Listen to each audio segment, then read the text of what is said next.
Joining us now is Dr. Sanjay Gupta. Sanjay, great to see you. Thank you. Thanks What's for having the me. connection between marijuana and opioid abuse?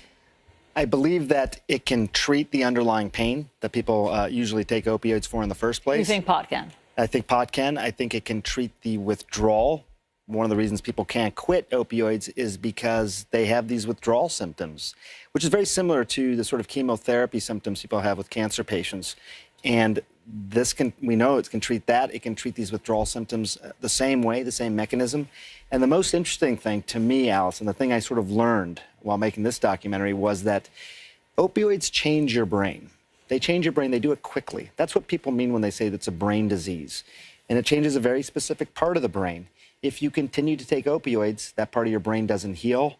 Research now shows CBD, which is a component of marijuana, cannabis, can heal that part of the brain. Is that right? Yeah, it can help treat the underlying brain disease that's fueling the addiction. I didn't know it was reversible. I didn't either. And this some of what I'm talking about is happening real time. This is research that is happening right now. If you had to design something, design a substance de novo that could help lead us out of this opioid epidemic, it would probably look very much like cannabis.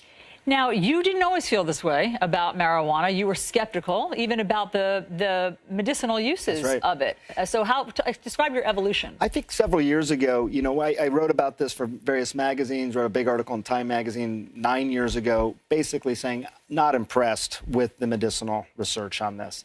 I think what I came to understand, Allison, I think it's a large message here, is that most of the funding for marijuana research in this country was funding for studies designed to look for harm. In fact, 96% of the studies that we looked at, their question was, how does marijuana cause harm? Only single-digit percentage of studies actually looked at benefits. So if you looked at it from the macro point of view, you would say, does it cause cancer? Does it cause addiction? Does it cause all these other problems? You wouldn't be particularly impressed. I started to look at non-federally funded labs, and I started to leave the country and look at other places, other countries that are doing this research for a long time, and a different picture started to emerge. And it became clear from some of these researchers I was talking to, not only could this be a medicine, there were times when it could be a medicine when nothing else had worked. Everything else had failed, this could come in and rescue. So when you just heard Jeff Sessions there in our piece say, you know, I think people need to take an aspirin and tough it out. Look, you know, I feel very strongly about this, Allison. You know, we're in the middle of this opioid epidemic. It is the worst self-inflicted epidemic in our history.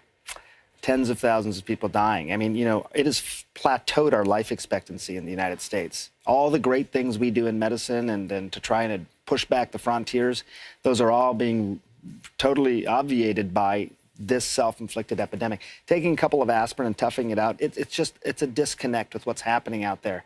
Not to mention that if you start taking opioids because you get a prescription, within a few days, your brain changes. Okay. The idea of telling people to just say no is egregious, according to the researchers I talked to. It's just not possible. And we understand that better than ever. So there has to be something done about this epidemic. We have got to figure out what to do about it. I don't know a family that hasn't been touched. We have to find our way out of this epidemic. I completely agree. I completely agree. Tens of thousands of lives. Sanjay, thank you so much for sharing your research with us. Can't wait to see it. So tune in this Sunday at 8 p.m. Eastern for Sanjay's CNN special report, Weed for Pot versus Pills.